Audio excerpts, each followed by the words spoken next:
નમસ્કાર, જય પરશુરામ ન્યૂઝમાં આપનું હાર્દિક સ્વાગત છે. ડભોઈ આરએનડી વિભાગનો મોટો ભ્રષ્ટાચાર સામે આવ્યો. ડભોઈ સરિતા બ્રિજ ઉપર એક વર્ષમાં ત્રીજી વાર મેન્ટેનન્સ, વાહન ચાલકો ત્રાહિમામ.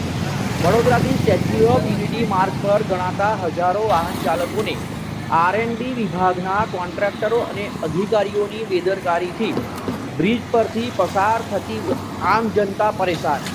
તો એક જ વર્ષમાં ત્રીજી વાર મેન્ટેનન્સ કરાતા ભ્રષ્ટાચારી આરએનડીના અધિકારીઓએ ડભોઈ સરિતા બ્રિજમાં મોટા પાયે ભ્રષ્ટાચાર કર્યો હોવાની આમ જનતામાં બૂમો ઉઠવા પામી છે. તો આવા કોન્ટ્રાક્ટરો અને અધિકારીઓ ઉપર ગુનો દાખલ કરી તેઓને સસ્પેન્ડ કરવા જોઈએ.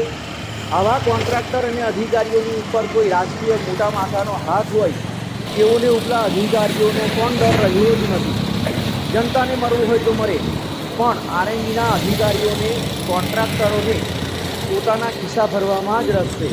આવો ભ્રષ્ટાચાર ચાલુ રહેશે કે પછી તેઓની ઉપર કાયદાનો કાયદો ઉલ્લંઘવામાં આવશે તે જોવાનું રહ્યું.